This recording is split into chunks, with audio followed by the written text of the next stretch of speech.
നിങ്ങളെല്ലാവർക്കും സമാധാനം ഉണ്ടായിരിക്കട്ടെ.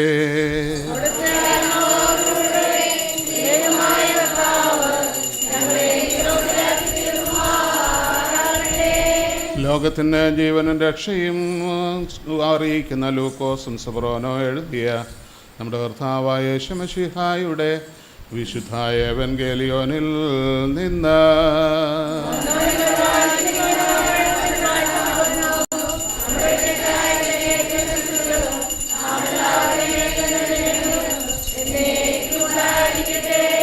ദൈവമാതാവായ വിശുദ്ധ കന്യമറിയാമിൽ നിന്ന് ജഡം ധരിച്ച ദൈവത്തിൻ്റെ ജീവനുള്ള വചനവും നമ്മുടെ കർത്താവും ദൈവവും രക്ഷകനുമായ യേശു മിശിഹായുടെ മനുഷ്യാവതാരകാലത്ത് ഇപ്രകാരം സംഭവിച്ചു. മലാഖ മറിയമിനോട്, കൃപ നിറഞ്ഞവളെ, നിനക്ക് സമാധാനം, സ്ത്രീകളിൽ നീ അനുഗ്രഹീതയാകുന്നു, കർത്താവ് നിന്നോടുകൂടെയുണ്ട് എന്ന് പറഞ്ഞു. മറിയമോ മലാഖായെ കണ്ടിട്ട് പരിഭ്രമിക്കുകയും ഈ അഭിവാദനം എന്താകുന്നു എന്ന് ചിന്തിക്കുകയും ചെയ്തു. മലാഖ ഉത്തരമായി, മറിയമേ, ഭയപ്പെടേണ്ട, ദൈവസന്നിധിയിൽ നിനക്ക് കൃപ ലഭിച്ചിരിക്കുന്നു. ഇതാ, നീ ഗർഭം ധരിച്ച ഒരു മകനെ പ്രസവിക്കും, നീ അവനെ യേശു എന്ന് പേർ വിളിക്കണം. അവൻ മഹാനാകും, അത്യുന്നതൻ്റെ പുത്രനെന്ന് വിളിക്കപ്പെടും. അവൻ്റെ പിതാവായ ദാവീദിൻ്റെ സിംഹാസനം ദൈവമായ കർത്താവ് അവന് നൽകും. യാക്കോബിൻ്റെ ജനത്തിന്മേൽ അവൻ എന്നേക്കും രാജാവായിരിക്കും. ആ രാജ്യത്വത്തിന് അവസാനമുണ്ടാവുകയുമില്ല എന്ന് പറഞ്ഞു. മറിയാം മലാഖായോട്, ഞാൻ അവിവാഹിതയായിരിക്കെ ഇതെങ്ങനെ സംഭവിക്കുമെന്ന് ചോദിച്ചു. മലാഖ ഉത്തരമായി അവളോട്, പരിശുദ്ധാത്മാവ് വരികയും അത്യുന്നതൻ്റെ ശക്തി നിന്നിൽ ആവസിക്കുകയും ചെയ്യും. നിന്നിൽ നിന്ന് ജനിക്കുന്നവൻ പരിശുദ്ധനാകുന്നു, ദൈവപുത്രനെന്ന് വിളിക്കപ്പെടുകയും ചെയ്യും എന്ന് പറഞ്ഞു. ഇതാ, നിൻ്റെ ബന്ധുവായ എലിസബത്തും വാർദ്ധക്യത്തിൽ ഗർഭം ധരിച്ചിരിക്കുന്നു. വന്ധ്യ എന്നറിയപ്പെട്ടിരുന്നവൾക്ക് ഇത് 6-ാം മാസമാണ്. എന്തെന്നാൽ ദൈവത്തിന് യാതൊന്നും അസാധ്യമായിട്ടില്ല എന്ന് അറിയിച്ചു. അപ്പോൾ മറിയാം, ഇതാ, ഞാൻ കർത്താവിൻ്റെ ദാസി, എൻ്റെ വചനപ്രകാരം എനിക്ക് ഭവിക്കട്ടെ എന്ന് പറഞ്ഞു.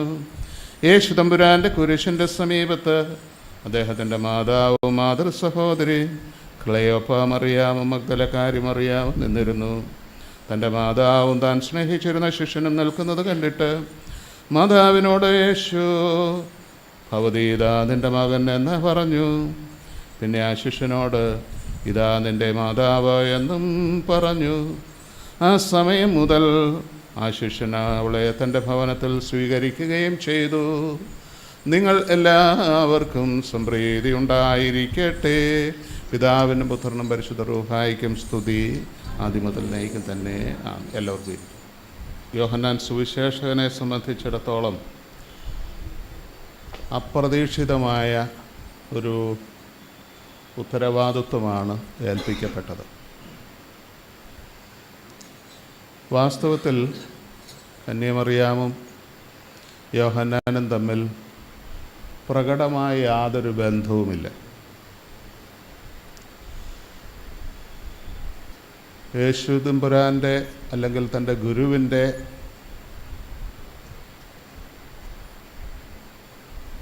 മാതാവാണ് എന്നതിൽ കവിഞ്ഞ് മറിയാമായിട്ട് യോഹന്നാനോ, മറിയാമിന് തൻ്റെ മകൻ്റെ ശിഷ്യനാണ് എന്നതിൽ കവിഞ്ഞ് യോഹന്നാനുമായിട്ടോ യാതൊരു ബന്ധവുമില്ല. പക്ഷേ ഒരു പുതിയ ബന്ധം സ്ഥാപിക്കപ്പെടുകയാണ്. ഏതാണ്ട് നമ്മുടെ സംസ്കാരത്തിലെ വനിതകളുടെ അനുഭവമാണ്. ചിലപ്പോൾ കുറേ കാലം മുമ്പ് കണ്ടിട്ടുണ്ടാകാം, പരിചയപ്പെട്ടിട്ടുണ്ടാകാം, ഒന്നിച്ച്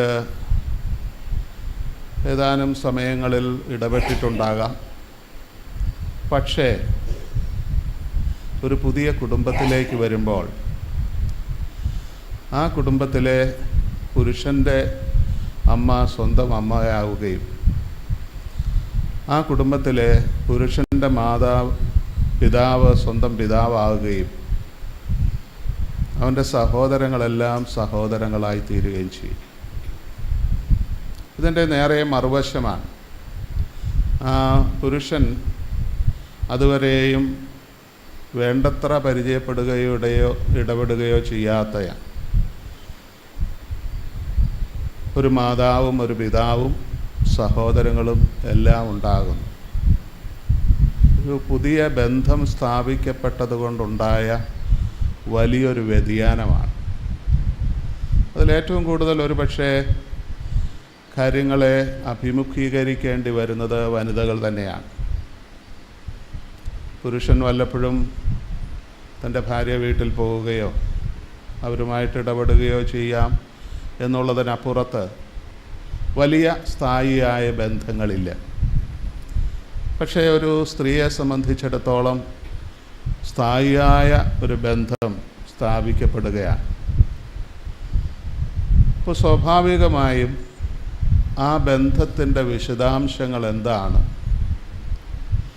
ആ ബന്ധത്തിൻ്റെ തുടർ നടപടികൾ എന്താണ്, ഇതൊക്കെ വലിയ ചോദ്യങ്ങളാവുകയാണ്. ഒരൊറ്റ ദിവസം കൊണ്ട് ജീവിതം മൊത്തത്തിൽ പുതിയൊരു തലത്തിലേക്ക് പ്രവേശിക്കുകയാണ്. ഇതിന് സമാനമായ ധാരാളം സംഭവങ്ങൾ അത്രത്തോളം ഗൗരവമുള്ളതല്ല എങ്കിൽ പോലും നമ്മുടെ ലോകത്തിലുണ്ട്. ലോകം ഞാൻ ഇന്നലെ പറഞ്ഞതുപോലെ നിരന്തരമായി മുന്നോട്ട് നയിക്കപ്പെടുകയാണ്.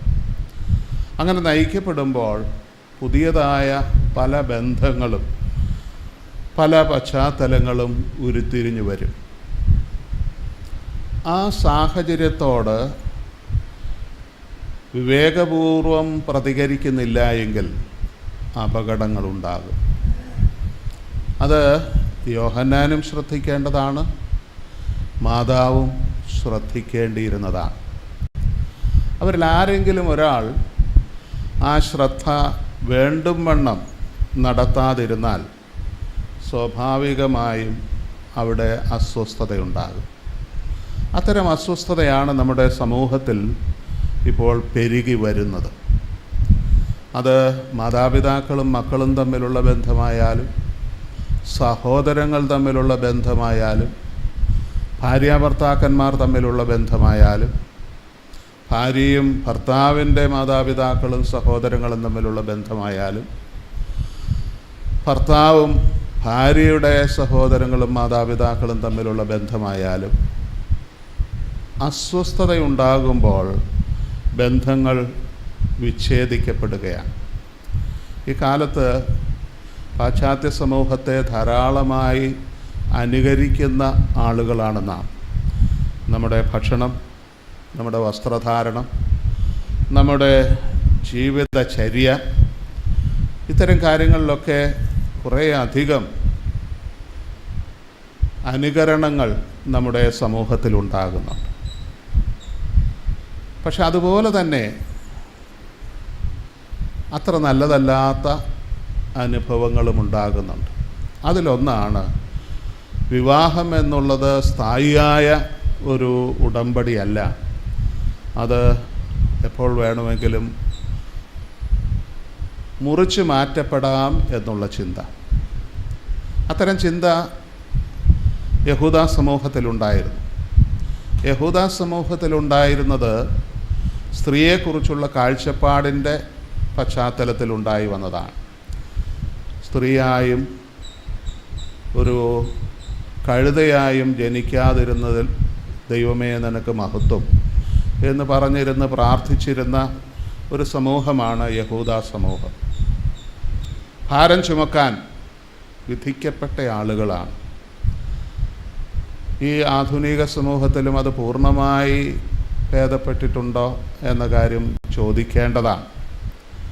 പക്ഷേ ധാരാളം മേഖലകളിൽ വിദ്യാഭ്യാസവും അതിനനുസരിച്ചുള്ള ജീവിത സാഹചര്യങ്ങളും ഇക്കാലത്ത് സ്ത്രീകൾക്ക് വന്നിട്ടുണ്ട്.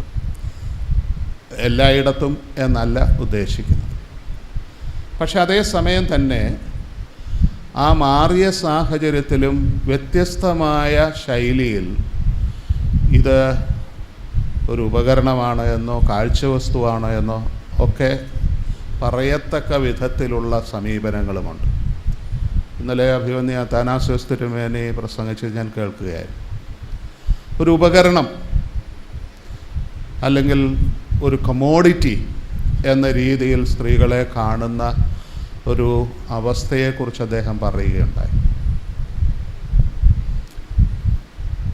ഇവിടെ പാശ്ചാത്യ നാട്ടിൽ വന്ന വ്യതിയാനങ്ങളിൽ വിവാഹമോചനം പോലെ തന്നെ സ്ത്രീ ഒരു പ്രദർശന വസ്തുവാണ് എന്ന രീതിയിൽ കണക്കാക്കുന്ന സാഹചര്യവും പരിവർത്തനപ്പെട്ടു വന്നിട്ടുണ്ട്.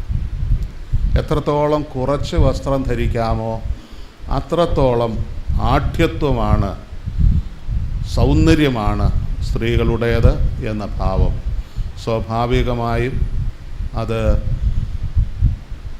പാശ്ചാത്യ നാട്ടിൽ നിന്ന് നമ്മുടെ നാട്ടിലേക്കും സാവകാശം വരുന്നുണ്ട്.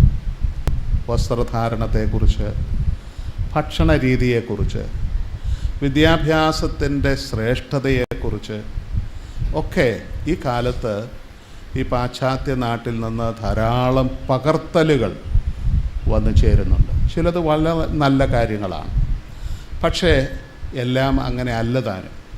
ഒരു സമൂഹത്തിലും 100% നന്മയും അല്ലെങ്കിൽ മറുഭാഗത്ത് 100% തിന്മയും എന്ന് പറയാൻ സാധിക്കില്ല. അവിടെയാണ് അന്വേഷണം എന്ന വാക്കിൻ്റെ പ്രാധാന്യം വരുന്നത്. എന്താണ് ഓരോ വിഷയത്തിലുമുള്ള നന്മ തിന്മ എന്ന് തിരിച്ചറിയാൻ സാധിക്കുക, അതിൻ്റെ അടിസ്ഥാനത്തിൽ ബന്ധങ്ങളെ ക്രമപ്പെടുത്തുക ആവശ്യമാണ്. യോഹന്നാനെ സംബന്ധിച്ചിടത്തോളം അത് എത്രത്തോളം ആവശ്യമായി വന്നു എന്നുള്ളത് നമുക്കറിഞ്ഞുകൂടാ. പക്ഷേ യോഹന്നാൻ അത് നിർവഹിച്ചിട്ടുണ്ടാകും, മാതാവും അത് നിർവഹിച്ചിട്ടുണ്ടാകും എന്നുള്ള കാര്യത്തിൽ തർക്കമില്ല. കാരണം അതിനിടയിൽ ഒരു പൊതുവ്യക്തിത്വമുണ്ടായിരുന്നു എന്നുള്ളതാണ്. പൊതുവ്യക്തിത്വം യേശുതമ്പുരാനാണ്. അവിടെ 2 പ്രധാനപ്പെട്ട വിശേഷണങ്ങൾ ചേർത്തിരിക്കുന്നത് നമുക്ക് കാണാം. ഒന്ന്, യേശുതമ്പുരാൻ ഏറ്റവും കൂടുതൽ സ്നേഹിച്ചിരുന്ന ശിഷ്യൻ. 2, യേശുതമ്പുരാൻ്റെ മാതാവ്, തൻ്റെ മാതാവ്. ഈ 2 കാര്യത്തിലും പൊതുവായി നിൽക്കുന്നത് യേശു എന്ന വ്യക്തിയാണ്.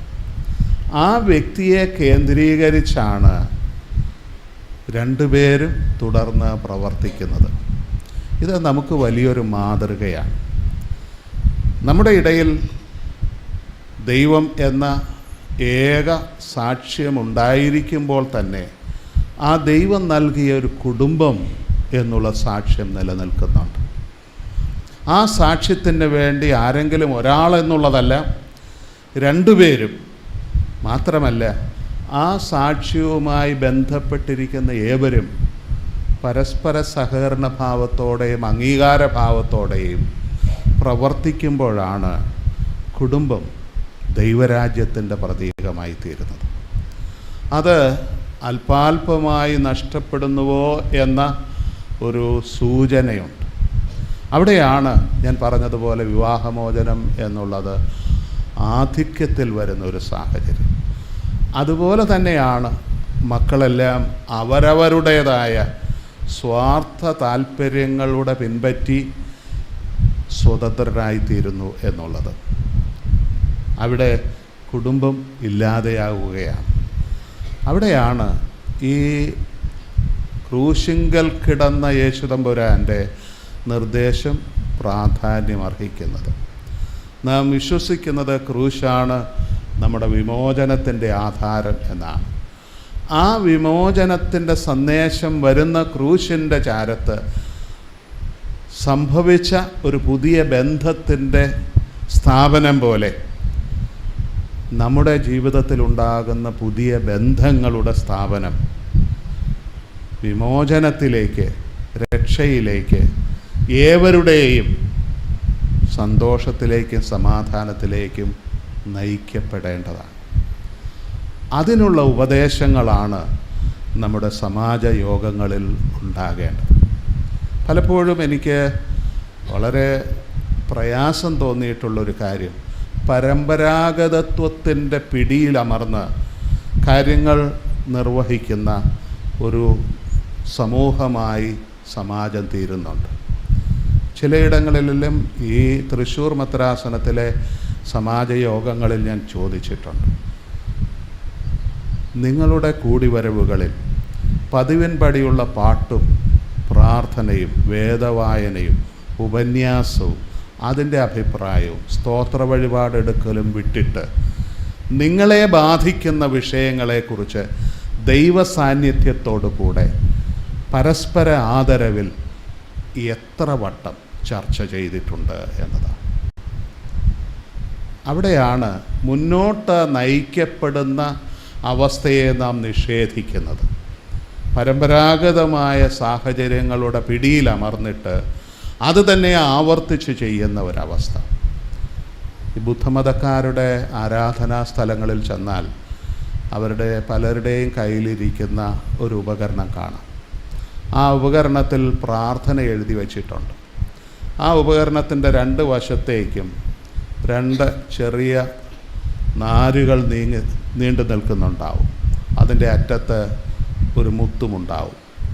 ആ മുത്തിൻ്റെ ആവേഗത്തിൽ ഈ ചക്രം കറക്കിക്കൊണ്ടേയിരിക്കാം. എത്ര വട്ടം പ്രാർത്ഥിച്ചു എന്നുള്ളത് ഈ ചക്രം എത്ര വട്ടം കറങ്ങി എന്നുള്ളതിൻ്റെ അടിസ്ഥാനത്തിലായിരിക്കും. ഇത് തന്നെയാണ് പലപ്പോഴും നമ്മുടെ മർത്തമറിയ സമാജത്തിൻ്റെ പ്രവർത്തന ശൈലി എന്നുള്ളത് ഖേദത്തോടു കൂടെ ഓർക്കേണ്ടി വരുന്നു. ആധുനിക വനിതാ സമൂഹത്തെ ബാധിക്കുന്ന നൂറുകൂട്ടം കാര്യങ്ങളുണ്ട്. പക്ഷെ ആ വിഷയങ്ങളെക്കുറിച്ച് ദൈവസാന്നിധ്യ ബോധത്തോടെ പരസ്പരമുള്ള കരുതലിലോടുകൂടെ ചർച്ച ചെയ്യാൻ നമുക്ക് സാധിച്ചിട്ടുണ്ട്. ഏതെങ്കിലും ഒരു വേദഭാഗം വായിക്കുകയും അതേക്കുറിച്ച് അറിയാവുന്നത് പറയുകയും വഴിപാടെടുത്ത് പിരിയുകയും ചെയ്യുമ്പോൾ ഭൂരിപക്ഷം ആളുകൾക്കും അതൊരനുഭവമാകുന്നില്ല, പതിവിൻപടിയുള്ള ഒരാചാരമായി തീരുകയാണ്. ഇത് നേതൃത്വത്തിലുള്ള നിങ്ങളെ സംബന്ധിച്ചിടത്തോളം ഒരു വെല്ലുവിളിയാണ്. എന്ത് വിഷയമാണ് ഓരോ ഞായറാഴ്ചയും, അല്ലെങ്കിൽ ഒന്നിടവിട്ട ഞായറാഴ്ചകളിൽ, അല്ലെങ്കിൽ ബുധനാഴ്ച ദിവസം, അല്ലെങ്കിൽ വെള്ളിയാഴ്ച നിങ്ങൾ കൂടി വരുമ്പോൾ ചർച്ച ചെയ്യുന്നത്? എന്ത് വിഷയത്തെക്കുറിച്ചാണ് നിങ്ങൾ ഉപന്യാസം അവതരിപ്പിക്കുന്നത്? എന്ത് വിഷയത്തെക്കുറിച്ചാണ് നിങ്ങൾ ചർച്ച ചെയ്യുന്നത്? ആവർത്തന വിരസത അനേകം ആളുകളെ ഈ സമൂഹത്തിൽ നിന്ന് അകറ്റി നിർത്താം. അവിടെയാണ് വെല്ലുവിളി ഏറ്റെടുക്കാൻ വിസമ്മതിച്ചു നിൽക്കുന്ന സമൂഹങ്ങളുടെ അവസ്ഥ നമ്മുടെ മുമ്പിൽ സാക്ഷ്യമായി നിൽക്കുന്നത്. പാശ്ചാത്യ സമൂഹങ്ങളിൽ ക്രൈസ്തവത്വം ഇല്ലാതെയായതിൻ്റെ ഒരു കാരണം ഇത് തന്നെയാണ്. പള്ളികൾ നൃത്തശാലകളും മദ്യശാലകളുമാകുന്ന ഒരവസ്ഥ സൃഷ്ടിക്കപ്പെട്ടതും അതുകൊണ്ട് തന്നെയാണ്. നമ്മുടെ നാട്ടിലും അങ്ങനെ ആയിത്തീരാൻ ആകാത്തതാണ്.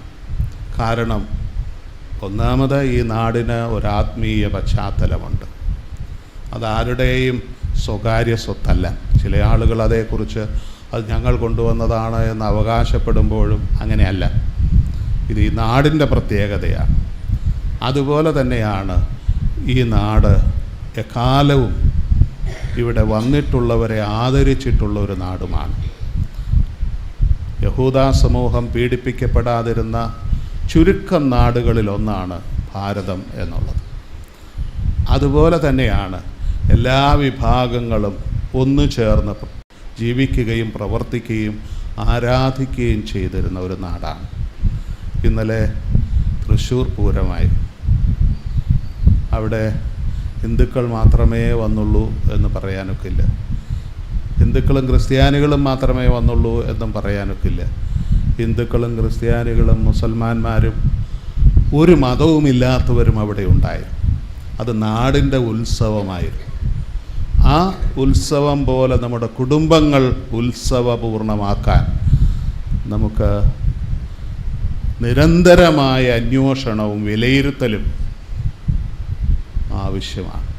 അത് നടക്കാൻ ഏറ്റവും പറ്റിയ സ്ഥലം നമ്മുടെ ആരാധനാ സ്ഥലങ്ങൾ തന്നെയാണ്. അതാണ് മർത്തമറിയ സമാജത്തിൻ്റെ ഈ കാലത്തെയും എക്കാലത്തെയും ഉത്തരവാദിത്വമായി നിലനിൽക്കേണ്ടത്. പഴയ കാലത്തിൻ്റെ വ്യത്യസ്തമായി വെല്ലുവിളികൾ, ചോദ്യങ്ങൾ ധാരാളം ഉയരുന്ന ഒരു കാലത്താണ് നാം ജീവിക്കുന്നത്. അതുകൊണ്ട് തന്നെ നമ്മുടെ ശ്രദ്ധ കൂടുതലായി ആവശ്യവുമാണ്. ആ ശ്രദ്ധ അനുസരിച്ച് ജീവിക്കാൻ, പ്രവർത്തിക്കാൻ, ചിന്തിക്കാൻ നിങ്ങൾക്ക് സാധിക്കട്ടെ എന്ന് പ്രാർത്ഥിക്കുന്നു. ദൈവം നമ്മെ അനുഗ്രഹിക്കട്ടെ. ദൈവനാമത്തിൻ്റെ മഹത്വം ഉണ്ടാകട്ടെ. ബഹുമാനപ്പെട്ട വൈദിക സഹോദരങ്ങളെ, പ്രിയ സഹോദരിമാരെ, നിങ്ങൾ പറഞ്ഞ നല്ല വാക്കുകൾക്കെല്ലാം വളരെയധികം നന്ദിയുണ്ട്.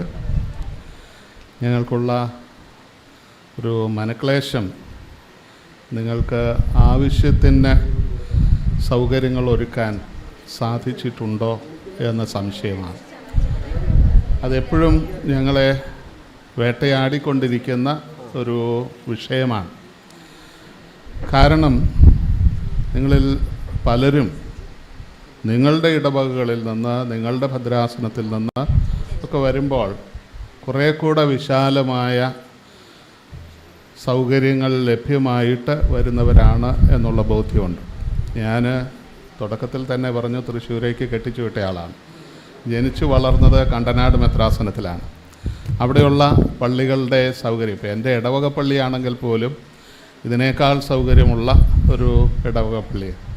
അപ്പോൾ അവിടെ നിന്നൊക്കെ വരുമ്പോൾ നിങ്ങൾക്കത് ബുദ്ധിമുട്ടുണ്ടാക്കിയിട്ടുണ്ടാകാം എന്നുള്ള ഒരു ക്ലേശം ഞങ്ങൾക്ക്, ബഹുമാനപ്പെട്ട അച്ഛന്മാർക്കും ഇതിൻ്റെ പ്രവർത്തകർക്കും എനിക്കും തീർച്ചയായിട്ടും ഉണ്ടെങ്കിലും നിങ്ങൾ നിങ്ങളുടെ നല്ല മനസ്സിൽ നിന്ന് പറഞ്ഞ നല്ല കാര്യങ്ങൾക്ക് തീർച്ചയായിട്ടും നന്ദിയും സന്തോഷവുമുണ്ട്. ഏത് സമയത്തും ഏത് കാര്യത്തിനും ഭദ്രാസനത്തോട് ആവശ്യപ്പെടാം. നിങ്ങൾക്ക് അത് അവകാശമായി ഉപയോഗിക്കുകയും ചെയ്യാം. തീർച്ചയായിട്ടും നിങ്ങളുടെ 2 ദിവസത്തെ ഇവിടുത്തെ താമസവും ഈ ക്യാമ്പും ഏറ്റവും അനുഗ്രഹകരമായിരിക്കട്ടെ എന്നാണ് പ്രാർത്ഥന. ഞാൻ ആവർത്തിച്ച് പറയുന്ന ഒരു കാര്യമാണ്, സ്ത്രീകൾ തീർച്ചയായിട്ടും അവരുടെ സ്ഥാനത്തെക്കുറിച്ചും അവകാശത്തെക്കുറിച്ചും ബോധ്യമുള്ളവരാകണം. ഞാൻ ഈ വിദേശ രാജ്യങ്ങളിലൊക്കെ ചെല്ലുമ്പോൾ, അല്ലെങ്കിൽ പലയിടങ്ങളിലും ഭക്ഷണത്തിനൊക്കെ ആളുകൾ വിളിക്കുമ്പോൾ വെറുതെ ഹോട്ടലിൽ പോയി ഭക്ഷണം കഴിച്ചിട്ട് പോരുന്നത് പോലെ പോരാനൊക്കില്ല. അപ്പോൾ കുറേ നേരം ഇരുന്ന് വർത്തമാനം പറഞ്ഞ് കാര്യങ്ങളൊക്കെ അന്വേഷിച്ചിട്ട് പോരാമെന്ന് വിചാരിച്ച് നിങ്ങൾ വന്നിരിക്കുക എന്ന് പറയും. അപ്പോൾ പുരുഷന്മാർ പറയുന്നതിന് മുമ്പേ ചാടി വന്നിരിക്കും. സ്ത്രീകൾ പറയും, വേണ്ട തിരുമേനി, ഞങ്ങളിവിടെ നിന്നോളാം. വീണ്ടും ആവർത്തിച്ച് പറഞ്ഞാൽ കുഴപ്പമില്ല, ഞങ്ങളിവിടെ നിന്നോളാം. നിന്ന് കാല് കഴിക്കുമ്പോൾ ഈ പണ്ടാരം പോണുമില്ല, കാല് കഴിച്ചിട്ട് വയ്യ എന്ന് പറയുന്ന അവസ്ഥ ചിലപ്പോഴെങ്കിലും ഉണ്ടാവും. അതങ്ങനെ മാറി നിൽക്കേണ്ട ഒരു കാര്യമില്ല. വാസ്തവത്തിൽ ഒന്നിച്ചിരിക്കുന്നവർക്കേ ഒന്നിച്ച് പ്രവർത്തിക്കാൻ ഒക്കൂ. മാറി നിന്നാൽ എപ്പോഴും കാഴ്ചക്കാരായിട്ടോ അല്ലെങ്കിൽ ചെറിയ തുണകളായിട്ടോ മാത്രമേ പരിണമിക്കൂ. ഒന്നിച്ച് ഇരുന്ന് ഒന്നിച്ച് പ്രവർത്തിക്കണം. ഞാൻ അമേരിക്കയിലുള്ള ചെല്ലുമ്പോൾ അവിടുത്തെ നമ്മുടെ ആളുകൾ അധികവും പട്ടണങ്ങളിലാണ് താമസിക്കുന്നത്. അപ്പോൾ ഞാൻ അവരോട് പറയും, നിങ്ങൾ ഗ്രാമപ്രദേശങ്ങളിൽ, ഫാമുകളിൽ പോയി കാണണം.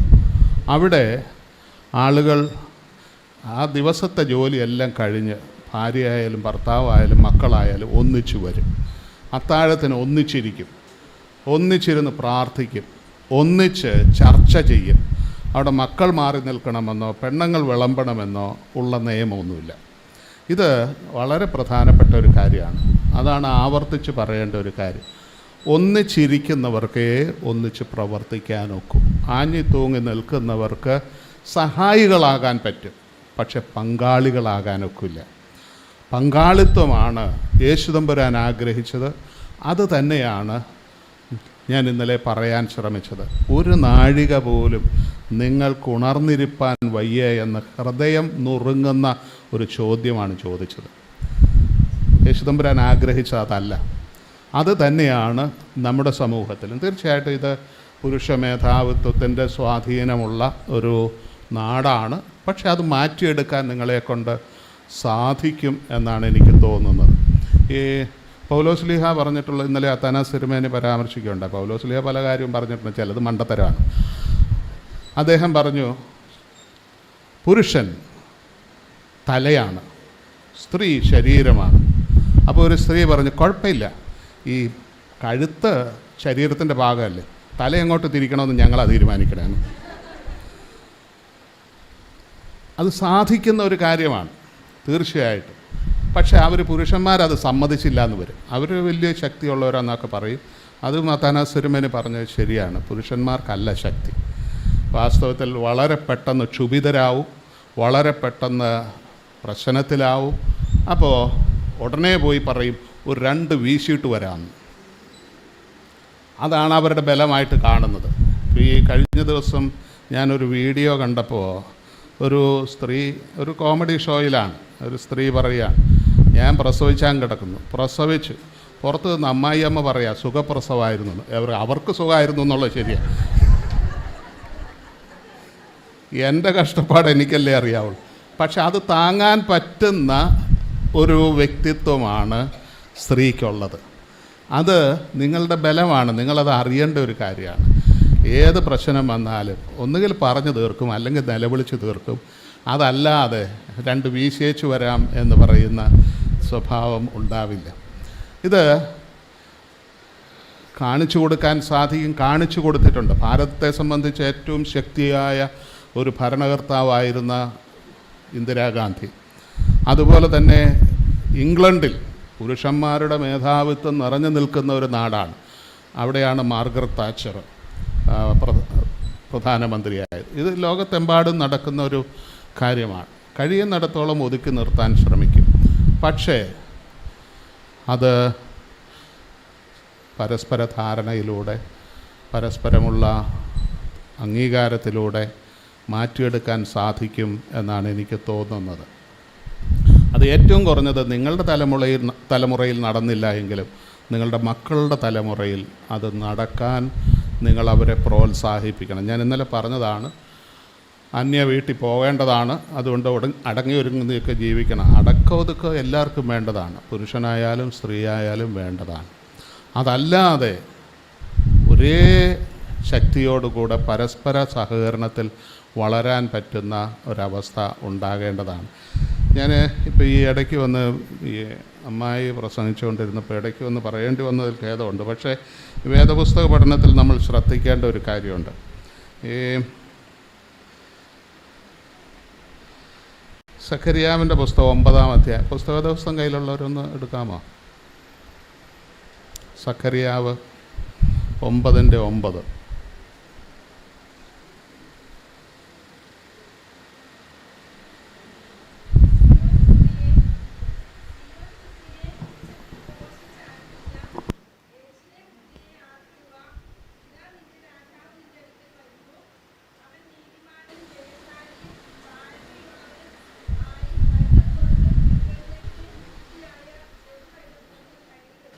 ഇതാണ് മത്തായി സുവിശേഷകനെ സ്വാധീനിച്ച ഒരു കാര്യം. മത്തായി സുവിശേഷകൻ്റെ യേശുതമ്പുരാൻ യെരുശലേം ദേവാലയത്തിലേക്ക് പോകുന്നതിനെക്കുറിച്ചൊരു വിവരണമുണ്ട്. മത്തായി 21:2.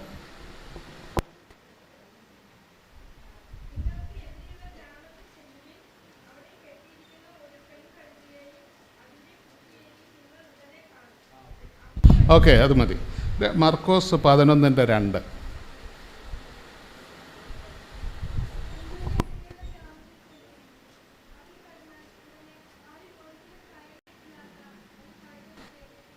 അപ്പോൾ ഈ ഒരു കഴുതക്കുട്ടിയാണോ 2 കഴുതയാണോ കർത്താവ് കയറിയത്?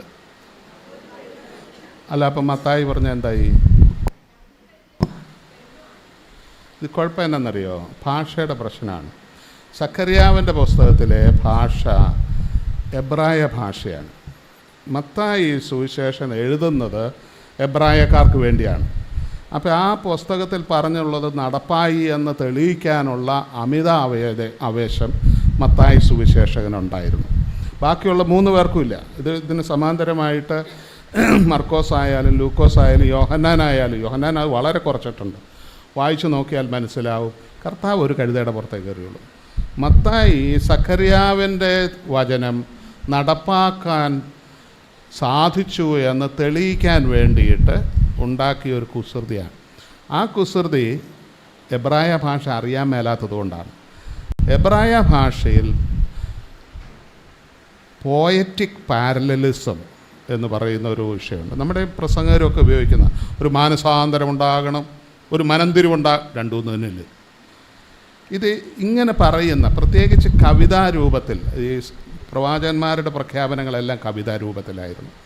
അങ്ങനെ പറയുമ്പോൾ ആവർത്തിച്ച് പറയും. അത് തെറ്റിദ്ധരിക്കാനൊക്കില്ല. ഇത് തന്നെയാണ് വാസ്തവത്തിൽ 23-ാം സങ്കീർത്തനത്തിലുമുള്ളത്. ഒരു ഇടയന് ഒരു വടി മതി. അതിനെ കോലെന്നും വേണമെങ്കിൽ പറയാം. കോലായാലും വടിയായാലും സംഗതി ഒന്ന് തന്നെയല്ലേ. അപ്പോൾ അത് നമ്മൾ വേദപുസ്തക പഠനത്തിൽ ശ്രദ്ധിക്കേണ്ട ഒരു കാര്യമാണ്. അത് ഈ വിഷയത്തിൽ മാത്രമല്ല, ഏത് വിഷയമായാലും കഴിയുന്നിടത്തോളം ഓർത്തഡോക്സ് സഭയുടെ ഒരു നിലപാട് അനുസരിച്ച് ചെയ്യേണ്ടതാണ്. ഓർത്തഡോക്സ് സഭയ്ക്ക് വേദപുസ്തകം പാഠപുസ്തകമാണ്. അത് വായിച്ച് വികാരം കൊള്ളാനുള്ളതല്ല. അത് മനസ്സിലാക്കാതെ നമ്മൾ മറ്റ് പല ആളുകളും, പ്രത്യേകിച്ച് പെന്തക്കോസ്റ്റൽ സഭ അംഗങ്ങളൊക്കെ പറയുന്നത് കേട്ട് എന്തെങ്കിലുമൊക്കെ പറഞ്ഞുകൊണ്ട് നടക്കും. അത് ഒഴിവാക്കണം. അത് നിങ്ങളുടെയൊക്കെ തലത്തിൽ അത് അത്ര എളുപ്പമുള്ള ഒരു കാര്യമല്ല എന്ന് എനിക്കറിയാം. എങ്കിൽ പോലും പരമാവധി നമ്മൾ പറയുന്ന കാര്യങ്ങളെക്കുറിച്ചെങ്കിലും നമ്മൾ ആവശ്യത്തിന് പഠിക്കാൻ സാധിക്കണം. ഇപ്പം ചില ആളുകൾ പറയും, കന്യാമറിയാം അവനോട് യേശുദമ്പുരാൻ സ്ത്രീയെ എന്ന് വിളിച്ചു. കർത്താവ് സ്ത്രീയെ എന്നൊന്നും അല്ലല്ലോ, മലയാള ഭാഷയല്ലല്ലോ പുള്ളി പറഞ്ഞത് അരാമ്യ ഭാഷയാണ്. അരാമ്യ ഭാഷ എഴുതിയിട്ടുള്ളത് ഗ്രീക്ക് ഭാഷയിലാണ്. ഗ്രീക്ക് ഭാഷയിൽ ഗുനെ എന്നൊരു വാക്കാണ് ഉപയോഗിച്ചിട്ടുള്ളത്. എന്ന് പറഞ്ഞാൽ ഭവതി എന്ന്. ഇന്ന് ഞാൻ വായിച്ചപ്പോഴും അങ്ങനെ തന്നെയാണ് പറഞ്ഞത്. അതുപോലെ തന്നെ എനിക്കും നിനക്കും തമ്മിലെന്താ, അങ്ങനെ ഒരു തമ്മിലെന്നൊരു വാക്ക് അവിടെ ഇല്ല. അതിപ്പോൾ ഈ ബൈബിൾ സൊസൈറ്റിക്കാർ അച്ചടിച്ചപ്പോൾ എഴുതിയുണ്ടാക്കിയതാണ്. അപ്പോൾ ഈ ഇത്തരം കാര്യങ്ങളിൽ അവരൊക്കെ പറയുന്നത് കേട്ട് നമ്മൾ വികാരം കൊള്ളാൻ ഇടയാകരുത്. വേദപുസ്തകം പാഠപുസ്തകമാണ്. ദൈവം മനുഷ്യനെ ചരിത്രത്തിലൂടെ നടത്തിയതിൻ്റെ വിശദാംശങ്ങൾ മനുഷ്യൻ രേഖപ്പെടുത്തിയതാണ്, ദൈവം രേഖപ്പെടുത്തിയതല്ല. ഇത് തമ്മിലുള്ള വ്യത്യാസവും മനസ്സിലാക്കി പഠിക്കാൻ ശ്രമിക്കണം എന്നുള്ളത് മാത്രം. ഒരിക്കൽ കൂടെ നിങ്ങളുടെ ഈ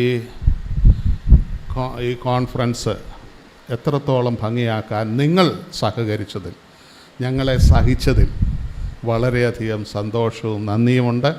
നിങ്ങളുടെ പ്രവർത്തനത്തിന് എല്ലാ നന്മയും ആശംസിക്കുന്നു. ഞാൻ ഒരിക്കൽ കൂടെ ആവർത്തിച്ച് പറയുന്നു, ഈ പരമ്പരാഗതമായ അജണ്ടകൾ വിട്ടിട്ട്, ഇപ്പോൾ എലക്ഷൻ വരുന്നു, ആരും തർക്കിക്കാനും തല്ലുകൂടാനും അല്ല, നിങ്ങൾക്കതും ചർച്ച ചെയ്യാവുന്നതാണ്. എന്താണ് ഭാരതം എന്ന് പറഞ്ഞാൽ, എന്താണ് ഭാരതത്തിൻ്റെ ഭാവി? ഇപ്പോൾ ഇന്നലെയായിട്ട് എനിക്ക് കിട്ടിയ കുറേ പോസ്റ്റുകളുണ്ട് കന്യാസ്ത്രീകളെ ചീത്ത വിളിച്ച് ഓടിക്കുന്നതിൻ്റെ. അങ്ങനെയുള്ള കാര്യങ്ങളെക്കുറിച്ചൊക്കെ നമ്മൾ ബോധമുള്ളവരായിരിക്കണം. ആ ബോധം നമ്മളെ നാമായി നിലനിർത്താൻ സഹായിക്കുന്നതാണ്.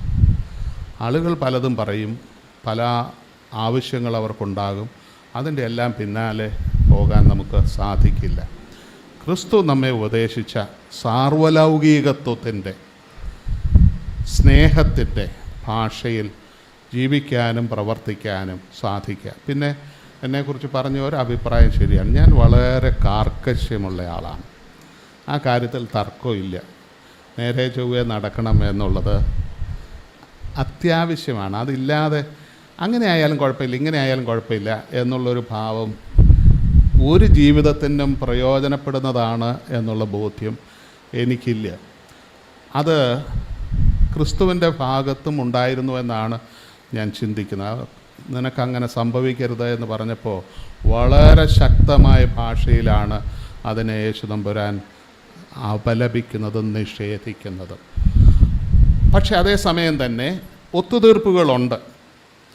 കരം കൊടുക്കാനായിട്ട് കാശില്ല എന്ന് പത്രോസ് തലചൊറിഞ്ഞുകൊണ്ട് കർത്താവിൻ്റെ അടുത്ത് നിൽക്കുമ്പോൾ കൊടുക്കേണ്ട ആവശ്യമില്ലായിരുന്നുവെങ്കിലും നിനക്കറിയാവുന്ന പണി ചെയ്ത് കാശുണ്ടാക്കിക്കൊള്ളാനാണ് കർത്താവ് പറഞ്ഞത്. അറിയാവുന്ന പണി എന്തായിരുന്നു? മീൻപിടുത്തമാണ്. മീൻ പിടിച്ചു എന്ന് വിചാരിച്ച് അതുകൊണ്ട് നീ ജീവിക്കുന്നു എന്ന് വിചാരിക്കരുത്. ആ മീനിൻ്റെ വായിൽ ദൈവം നൽകുന്ന പണമുണ്ടാവും. അപ്പം നമ്മുടെ അധ്വാനത്തിൻ്റെ ഫലം ദൈവമാണ് നൽകുന്നത്, ഞാൻ അധ്വാനിച്ചുണ്ടാക്കി എന്ന് ആരും ആരോടും പറയാൻ ഇടയാകുകയും അരുത് എന്നൊരു ഉപദേശമാണ്. അപ്പോൾ വിട്ടുവീഴ്ചയുടെ സന്ദർഭങ്ങളുണ്ട്, അതേസമയം തന്നെ കാർക്കശ്യത്തിൻ്റെ സാഹചര്യങ്ങളുമുണ്ട്. അത് തീർച്ചയായിട്ടും എന്നിൽ ആരോപിക്കുന്ന ഒന്നാണ്. അത് രാഷ്ട്രീയത്തിൻ്റെ കാര്യത്തിലായാലും സാമൂഹികതയുടെ കാര്യത്തിലായാലും അത് ശുശ്രൂഷയുടെ കാര്യത്തിലായാലും ഒക്കെ എൻ്റെ ഒരു പ്രശ്നമാണ്. ചില ആളുകൾക്ക് അതേക്കുറിച്ച് പ്രശ്നം ഉണ്ടാവും, പക്ഷേ എനിക്ക് പ്രശ്നമില്ല. നിങ്ങൾക്കെല്ലാവർക്കും ദൈവാനുഗ്രഹവും നല്ല സന്തോഷകരമായ യാത്രയും തുടർ ജീവിതവും ആശംസിക്കുന്നു. ദൈവം നമ്മെ അനുഗ്രഹിക്കും.